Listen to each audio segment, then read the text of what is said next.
Hello and welcome back to Cult Leader. I'm your cult leader, Spencer Henry, and Cult Babes, one thing about me is I come from a cheer family. My mom was the head coach at our local high school. Olivia, my sister, captain of the cheer squad, okay? It's in my blood, baby. Give me a V, dot the I, curl the CTORY.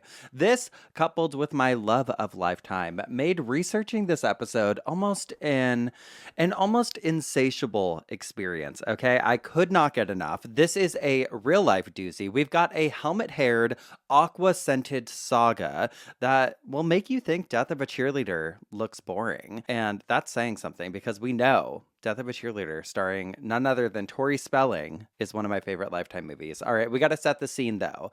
It's Reagan era America, baby. We're in Channelview, a working class suburb on the eastern edge of Houston, Texas. Think oil refineries, pump and smoke in the background. Okay, we've got church potlucks at First Baptist, pickup trucks rumbling past the local Dairy Queen, and Friday night football treated with the same importance as Sunday scripture. We're talking Friday Night Lights meets Stepford Wives meets Dance Moms kind of energy, okay? In this very town, a mother's reputation was directly tied to how together her children looked. Hairbrushed, clothes ironed, manners rehearsed, and for girls, there was one golden ticket to local stardom: cheerleading, baby. Specifically, junior high and varsity squad cheerleading. To be a cheerleader in Texas was like being a pageant queen. It meant you were pretty, you were popular, wholesome. And for girls from modest homes, it was often the only way to climb out of obscurity. A one-way ticket to a better life ahead. Bigger and better things. What goes better with football than a side of cheerleading? Just like football could be a pipeline to bigger and better things for guys in town, things like scholarships and social status, hell, it even made you better marriage material.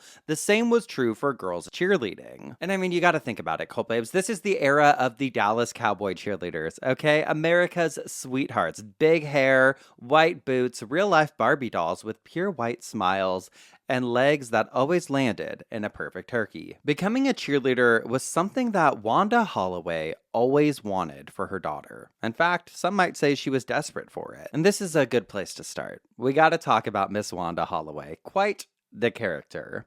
Wanda wasn't just any mom, she was the quintessential doting suburban mom. Bouffant hair teased sky high, nails lacquered, voice syrupy sweet. But underneath, a quiet hunger that never let up. A hunger for more. Wanda was born in 1954, and she was raised in a very strict missionary Baptist household. We're talking strict, like church 3 times a week, no secular music, no makeup, no swimming with boys, and definitely no cheerleading. She was busy playing the church organ. Wanda grew up knowing exactly what it meant to be deprived of that social power, okay? She always wanted to be one of those popular cheerleader girls, but she wasn't allowed. So she vowed her kids would have more. And by more, she meant everything that she didn't have. It's very much the I'm going to live vicariously through my children type of vibe. We all know moms like it. Some of us were raised by moms like it. Not me. I had a good one. Wanda married her high school sweetheart, Tony Harper, right after she graduated in 1972. Tony was a senior when she was just a sophomore.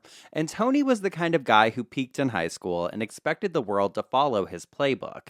He's been described as cold, controlling, overall just kind of a dick. Throughout their marriage, rumors of cheating swirled, and they finally divorced in 1980 after years of passive-aggressive warfare and sexual incompatibility. Wanda wasn't into it, but Tony was getting it wherever he could. Okay, couldn't keep it in the pants. Wanda ended up getting full custody of their 2 children, and with it, full control of her daughter's destiny. So let's introduce her daughter. Shanna was born in the late 1970s and wasn't exactly a natural cheer queen. She was introverted, artistic, she liked drawing, piano, poetry, a soft girl. But Wanda didn't want a daughter who drew butterflies, okay? She wanted a daughter who was the butterfly, the queen bee, the it girl, everything she wasn't. So by the time Shanna was 3, she was already in cheer classes multiple times a week. The garage was turned into a full-on cheer studio. They had a whole setup, okay? Mats, pom-poms, mirrors, smears, the whole shebang. Focus on school more? No, no, no, no, no. The real and important lessons were the toe touches, the rhythm, and the perfected smiles. Wanda was set to make herself like the Kris Jenner of the Houston metro cheer scene. But every queen has a rival, and for Wanda, that rival came in the form of Verna Heath. So Verna was another mom in the neighborhood, right? And she'd given Wanda rides when she was a newly single mom, okay? She helped out with carpool pickups, suburban solidarity. Very sweet, helpful, but according to Wanda, a little too close for comfort. Underneath that outward friendliness, there was a dangerous storm brewing. Competition, baby. Cheer competition. Verna had a daughter, Shanna's age, named Amber Heath, and she was everything a mom could dream of. She was a local legend in the making, the kind of girl who gets called darling by everyone at church, a baton-twirling, back-flipping gal with championship ribbons for days. If Amber wasn't winning something, she was training to. Their house was practically wallpapered with trophies, okay? And Amber and Shanna, they were close for a while as kids, like first grade kids. We're talking slumber parties, Barbies, the whole thing, okay? And Shanna even had a tiny crush on Amber's older brother. But as the girls got older, something shifted in their friendship. The sleepovers stopped, and that's when the friendly competition started. In the spring of 1989, as cheer tryouts at Channel View Junior High rolled around, the question of which daughter would take the spotlight really started to bubble up. And this wasn't just rah-rah and cute hair bows, okay? This is an annual showdown. It determines a girl's destiny, and as we'll see with today's case, their mom's mental stability. Wanda was ready. Okay, this was her moment. She'd been waiting all her life for this, and all of Shanna's as well. She'd been prepping for this since before Shanna could walk, stretching, tumbling, teeth whitening, hair teasing within an inch of its life. I mean, this was her Olympic Games. It didn't get bigger than this. And the first step towards bigger things, acting, singing, Miss Teen Texas, Shanna just had to make the team. And Wanda was going to make sure that happened, no matter what it took. Unfortunately for Wanda, Verna Heath had the same vision for her daughter, Amber. And Amber had what every cheer coach looked for. She loved it. She ate up this whole cheer program. She had flawless form, $1 million smile, a winning personality, and a backflip that couldn't be beat. She was the full package. There was, however, just one problem. Okay, Shanna had a little bit of a leg up over Amber, no pun intended. Amber technically wasn't eligible to make the squad because she was still enrolled at Chattanooga Christian School, a private school that sat just outside of the district. Wanda, however, thought ahead. She had already strategically transferred Shanna to Alice Johnson Junior High in 6th grade just to make sure she qualified for cheer tryouts in 7th. She felt there's not going to be any competition here because she followed the rules. It was fair play, right? Verna, on the other hand, marched her ass right over to the school board, smiled sweetly, and lobbied for an exception for Amber. And she won. Amber, even though she was at that school outside of the district, was allowed to compete. And not only did she compete, she blew them away, beating Shanna for the final spot on the squad. Shanna ranked right behind her, losing the opportunity by 1 point. And Wanda? Oh, not her daughter. She was furious. Something snapped inside of her that day. Everything that she'd worked for, that they'd worked for, that she'd worked for, was not just taken away from them, it was stolen. Why the hell would Amber, who doesn't even attend the school, be allowed to take the spot that she felt rightly belonged to her daughter? This wasn't just about a cheer spot anymore, it was personal. Wanda felt like she had played by the rules, and Verna hadn't. Clear and simple. And yet Verna came out on top? No, no, no. So in Wanda's mind, this wasn't a loss, it was more like a betrayal by everyone involved. Keep that in mind. This isn't Amber versus Shanna. This is fully Wanda versus Verna. And Wanda wasn't giving up. One thing about her, she's not a quitter, okay? She doubled down. She became even more involved. More training for Shanna, more money dumped into the program, more prep. Cheerleading turned into a campaign, literally. Now, at the time, tryouts involved student votes, promotional materials, and cheer panels. Think cheer meets class president, okay? So Wanda spent hundreds of dollars having Vote for Shanna rulers custom made so that they could be handed out to fellow students. The family sat around spending their evenings making megaphone-shaped cutout signs attached to paint stir sticks. A political, persuasive DIY project. But then, suddenly the rules changed. The school alerted them there was no more printed promo items allowed. And Wanda's like, what the fuck are you talking about? And she claimed that she had bought the rulers before this rule change, so she should be allowed to use them. But the school administration didn't care. Handouts were officially banned, period. No rulers, all that money wasted. But Wanda wasn't having it. Her new lease on life was, if they didn't play fair, she didn't have to either. They go low, we go lower. So she had volunteers hand out the rulers anyway, and, well, what do you know? Surprise, surprise, Shanna was disqualified from making the cheer team. Right there in school that day, she was pulled from class and told the news during a meeting with her mother and the school administrators. She was disqualified officially for unsportsmanlike conduct. Shanna later said, I cried in the bathroom, not for me, but for her. She'd put everything into this. And that might be the saddest part. Shanna wasn't even the one obsessed, and now she's seen as a cheater because her mom took things too far. It was embarrassing. Shanna said in later interviews this wasn't her dream ever. She actually thought the idea of cheering on the football players was kind of pointless. She's like, I didn't know what a penalty was, the difference between defense and offense. I didn't really care. It was all about Wanda. So after this all went down, Wanda lost her shit again. Not publicly, of course, but in that terrifying, quiet, suburban, lifetime mom way. In her mind, this wasn't about a rule violation at all. This was clearly a setup. She was convinced that Amber and Verna were behind the new rule and that they had orchestrated the whole thing to sabotage Shanna. She called it favoritism, corruption, small town politics, and she saw enemies everywhere. The school board, the cheer coach, other moms, even other kids. They were all in on it. They all had conspired to rob her daughter of her rightful pom-pom crown, and she wouldn't stand for it. At this point, she was fully obsessed. It felt personal. Shanna's disqualification, Amber's victory, and the whole cheerleading system, Verna fucking Heath. When I say Wanda hated Verna, she fucking hated her. She was so done with her ass, she started making little jokes like, what if something just happened to Verna and Amber? Like, what if they drove off a cliff? Just kidding, of course. But wouldn't that be great?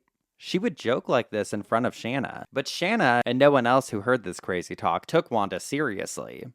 At first. Cut to the Harper family Christmas party of 1990. Before Shanna joined her family at the party, Wanda pulled her aside and handed her a piece of paper containing her phone number and told Shanna to give it to her uncle, Terry Harper, Wanda's ex-brother-in-law and Tony's brother. Shanna later thought about that moment more and said, I didn't stop her. I knew something wasn't right, but I didn't say anything. So why did Wanda want to pass her number along to Shanna's uncle? Was this a little revenge hookup maybe?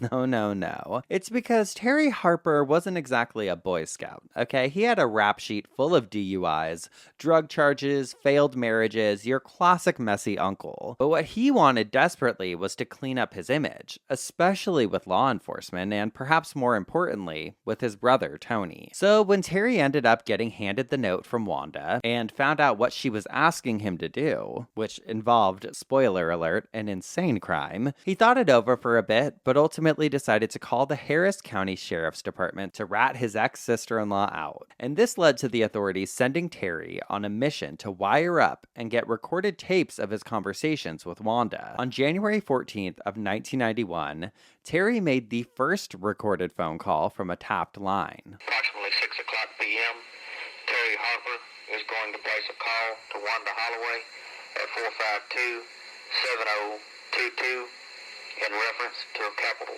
solicitation of a capital murder. Hello? Hey, Hey. can you talk? Yeah. All right. Well, a little bit. Okay, well, I guess what we need to know is if you got the money. Well, I can know for sure Friday. You'll know for sure Friday. He asked her exactly what she wanted. Do you want the mother, or do you want the daughter, or do you want both of them? What would be the best? Well, Wanda, Give me the daughter. For sure she ain't going to be doing it. that's what I'm saying. This is your choice. Talking about this. Well, I can't believe you and I are talking. And then there was another call. Well, you still interested in taking care of that problem? Uh-huh. All right. Well, I've gotten in touch with someone for you. Okay. And, but I need to know exactly what you want. I know exactly what it's going to take. So, When can I get with you? That's going to be the problem. Well, when would be good for you? If you haven't caught on from the calls, Wanda was asking to be put in touch with a hitman who could take care of her daughter's competition, Amber Heath. But she didn't just want Amber gone. She wanted that pestering Verna gone as well. A few days later, the sheriff's department set up a surveillance sting in the parking lot of a Grandy's restaurant. Wanda met with Terry in his car, and she did not hold back. She gave him Verna's home address and Verna's whole routine. And then he gave her a price: $5,000 for the girl, $2,500 for the mother. And if you want one or both, if you want the mother. I thought you did that. I thought that he take care of Well, me. maybe, but it's expensive. And again, it depends on what you want done, you know? What kind of money are you talking about? Just give me an idea. Well, $7,500. Well, I told you, you know, it was going to be expensive. You can't go around killing people just for a nickel and dime, you know? I understand that, but I don't have that kind of money I just come up with. That's going, you know, that's something that I would think that would be your first. I won't nothing do. Okay. Without me, I can afford it to me. Well, then take the dog. And then how do you do the one? $5,000. How you do one? That's his problem. When Terry quips about the price, Wanda laughs. The mother ain't worth crap, is she? Crazy.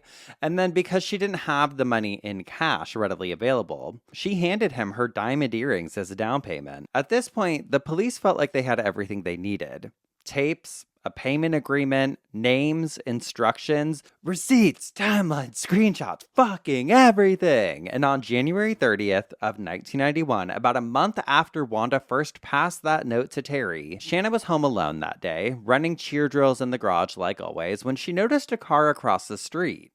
Two men, just sitting there, watching. She started to get creeped out, so she went inside. But when her mom got home, Wanda pulls into the driveway. Officers swarmed in with a warrant for solicitation of capital murder. Reportedly, when they told Wanda she was under arrest, she just said, "Oh, really? Can I go change my clothes?" To which the officer deadpan replied, "No, ma'am, we've got clothes for you downtown." Thinking, not Wanda in that county orange, okay? She is not going to like that. They ended up handcuffing her and took her in, and Shanna didn't see her mother again for days. And suddenly, it was everywhere. Talk shows, Larry King, Inside Edition, hard copy, local news vans lining the quiet suburban streets of Channelview, Texas. They dubbed Wanda the pom-pom mom, and everyone was obsessed with her. Her hair, her voice, her suburban perfectionism turned murder plot. She was kind of like I don't want to say an icon, because she was trying to solicit the murder of a teenage girl and her mother, but it was just crazy. Meanwhile, poor Shanna was hounded at school, with former classmates even selling her yearbook photo to tabloids. Some were scared of her. Others were weirdly fascinated by the details of the case. Overall, Shanna says it was just embarrassing. She wanted to disappear, to melt into the floor of the school hallway. The first trial began in August of 1991. It was prosecuted by Mike Anderson, a respected assistant district attorney who went for the jugular early. His plan was to use those damning cassette recordings, the one where Wanda is heard negotiating a hit on a 13-year-old Amber Heath, as his star exhibit, and he was aiming for life imprisonment. Wanda's defense team, Troy McKinney and Charles Chip Schneider, tried to spin the theory that Terry and Tony Harper, the ex-brother-in-law and ex-husband, set Wanda up, and it was all a custody ploy.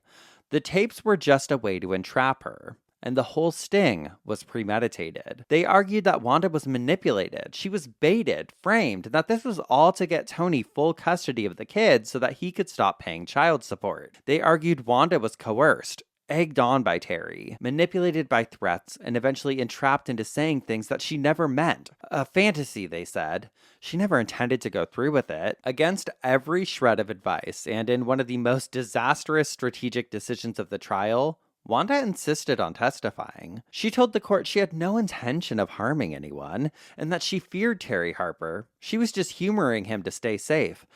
"I was joking. He scared me."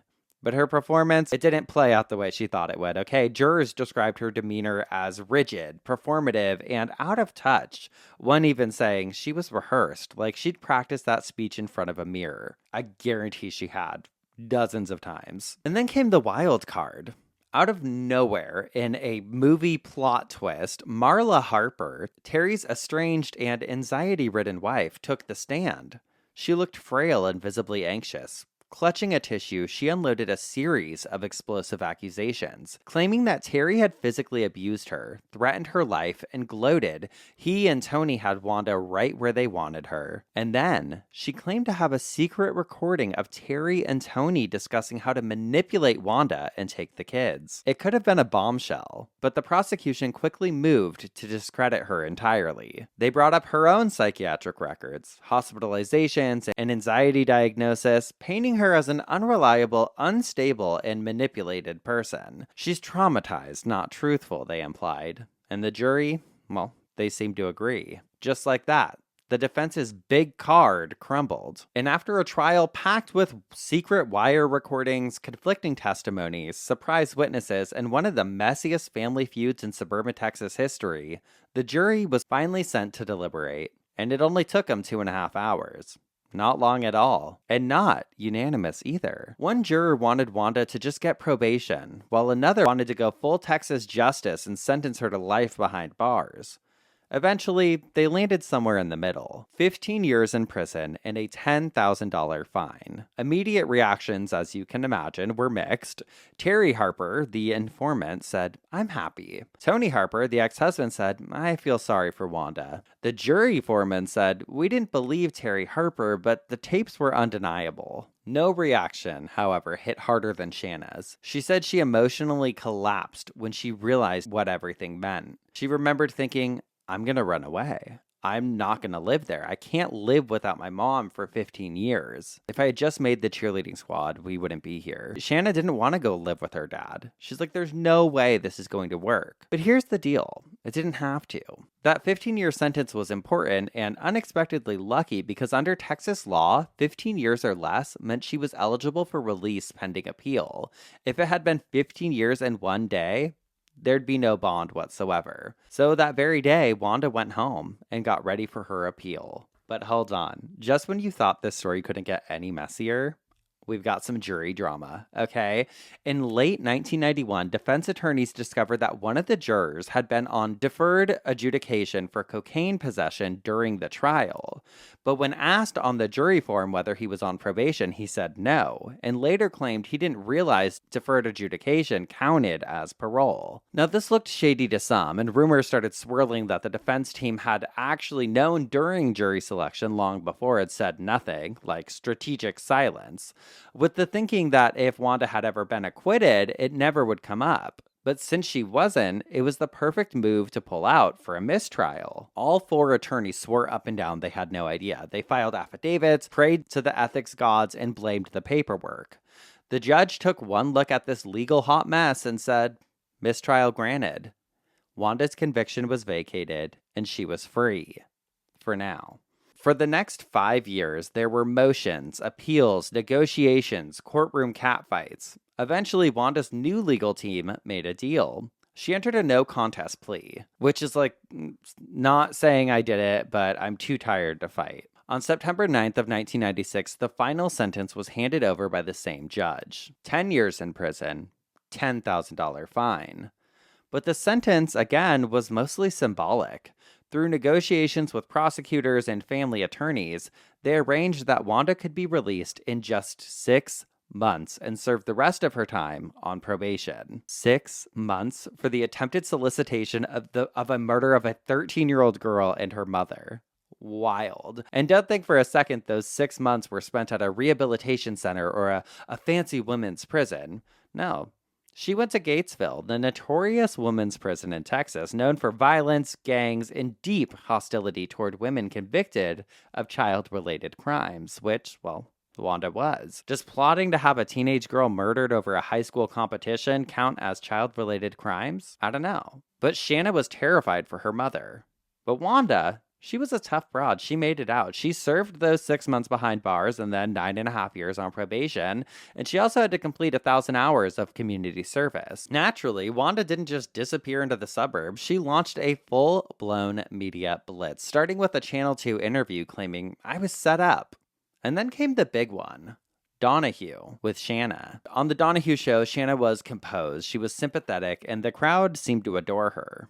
Wanda, however, came off as emotional, deflective, defensive, and obsessed with living vicariously through her daughter. I tried to find the whole episode, but clips from the documentary that I watched about this case showed the audience comments were brutal. Like, imagine people saying their TikTok comments to your face on national TV. It was a lot. Meanwhile, in peak 90s fashion, Hollywood smelled blood in the water, and over 20 production companies called the Harper family. Tony Harper tried to sell the rights before Wanda was even convicted. Shanna claimed her father took her to a business meeting with producers without her knowing. She's like, I was just talking to them, and then all of a sudden I realized, oh, these people aren't my friends. They want to make a movie about this. When she clocked what was going on, she called her mom from the bathroom, and Wanda told her not to sign anything. A court had to appoint her a lawyer, but her story was sold out from under her. Eventually, HBO secured the deal, and in 1993, they dropped the dark comedy masterpiece, The Positively True Adventures of the Alleged Texas Cheerleader Murdering Mom.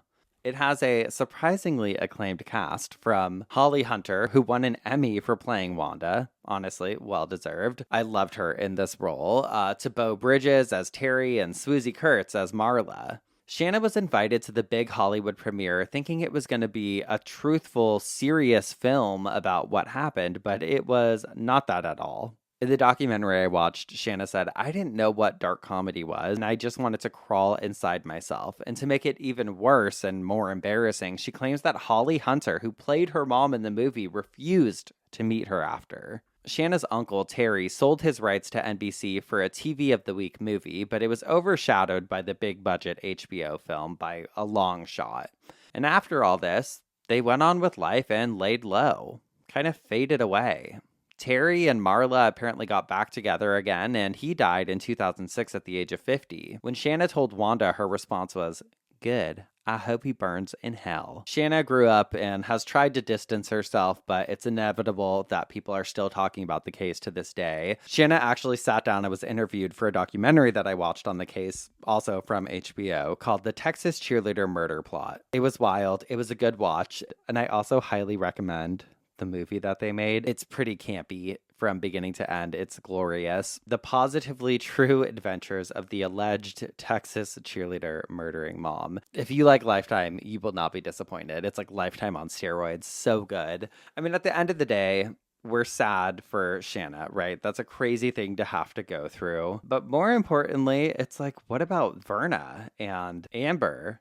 Knowing that somebody was literally plotting for your murder probably drove Wanda crazy, because I guess the media all painted out Verna as a very demure woman, okay? That, like, she avoided the spotlight. She handled everything with such grace, and hopefully her and Amber are doing well. They didn't get a whole lot of justice, and all of the proceeds from any of those movies or documentaries made about the case should absolutely go to them. Apparently they were awarded millions of dollars in damages, but who knows? A lot of times that money is never paid out, and there's plenty of families who are paid awards for damages in courts and never seem to be able to collect any of the money. So who actually knows how that all played out?